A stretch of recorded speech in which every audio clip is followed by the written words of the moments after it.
Today in this video we will discuss about IELTS marking system for all of the 4 modules. So for the listening and reading band scores are calculated by the number of correct answers you made in that 40 questions in that test.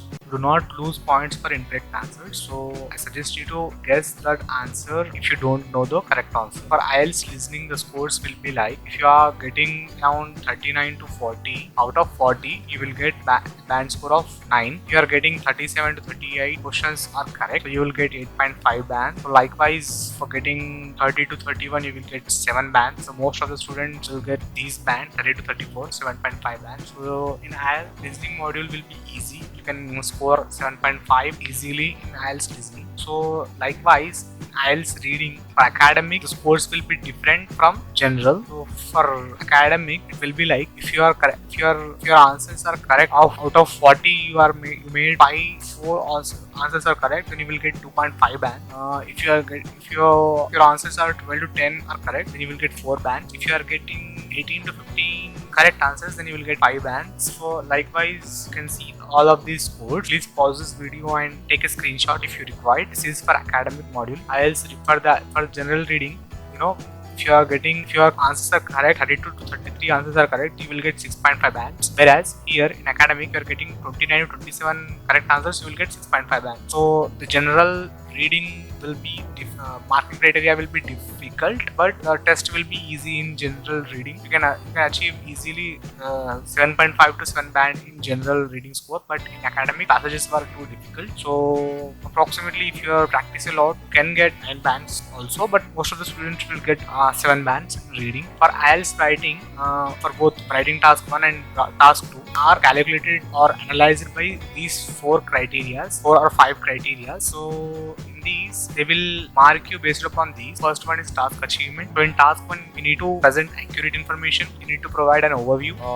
Bar graph, you have to present what are the highs and lows in that bar graph. Providing an overview, highlighting key features and stages. What are the high percentages and low percentages? Average percentages. You need to mention that.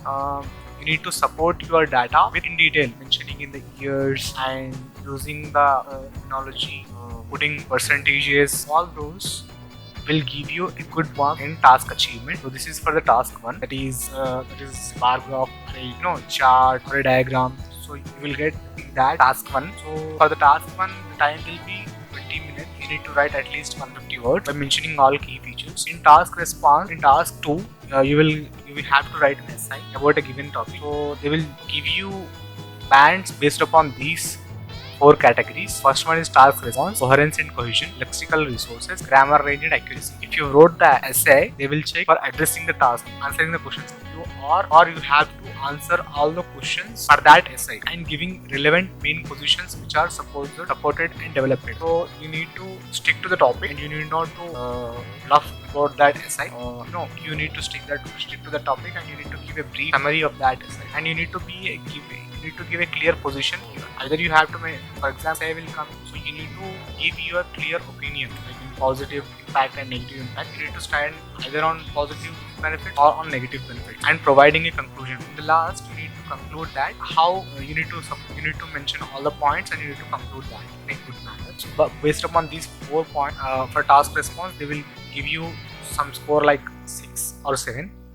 So for coherence and cohesion, you need to organize information ideas into paragraphs. So you need not to write entire essay in one paragraph. You need to divide paragraphs in small chunks. Okay, having one central idea in each paragraph. So if you are writing an essay, I suggest you to write 4 paragraphs. Each first one is introduction, second one is body paragraph, and you need to mention and you need to stick to a particular idea and you need to implement that idea in that paragraph only. The next paragraph, you need to mention another idea and you need to explain that idea in that paragraph. So you need to use so many linking devices or words, like furthermore, additionally, adding on to that. So these type of examples you need to mention in your essay. For these, they will give you subtrend band 6. So average of all these will be calculated as your writing band. So they will give you your band based upon this. So coming to lexical resources, you need to use a broad range of vocabulary and you need to paraphrase the essay in the first introduction round. So you need to use collocations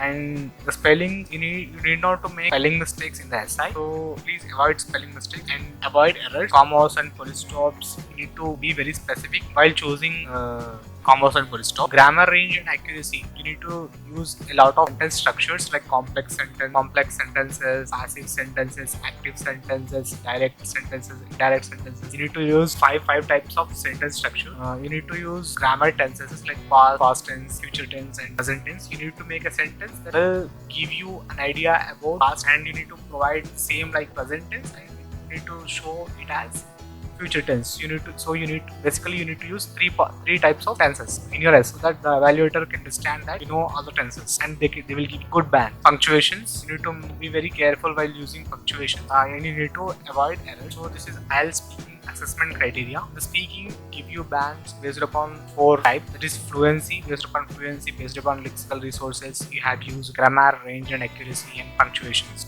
Coming to fluency, the talking at length. So you need to be very clear at what you are saying to that exam. You need to talk at a length. I suggest you to speak at least 3 sentences for a question, or talking without pauses or hesitation. So while talking, you need not to hesitate or use pauses between while talking with the examiner or answering to the question. So you need not to give long pauses. So you need not to self-correct your answer, and you need to understand that question very careful. Sometimes they will say not in that question. You need to be very careful what they are saying. So use linking devices like furthermore, addition, adding on to that. These are the linking words. There are so many linking words. Use that linking devices. For lexical resources, use a range of words, and you need to paraphrase that question to buy time from the invigilator. Use collocation, using less common vocabulary. You need to use broad range of vocabulary to impress the examiner. And please avoid errors while giving the answer. Grammar range and accuracy. Use a range of sentence structures. So likewise, in essay writing also, you need to write these sentence structures, and in these speaking also, you need to give a complex sentence to impress or to get good bands. Use grammar tenses. In that tenses also, you avoid making mistakes.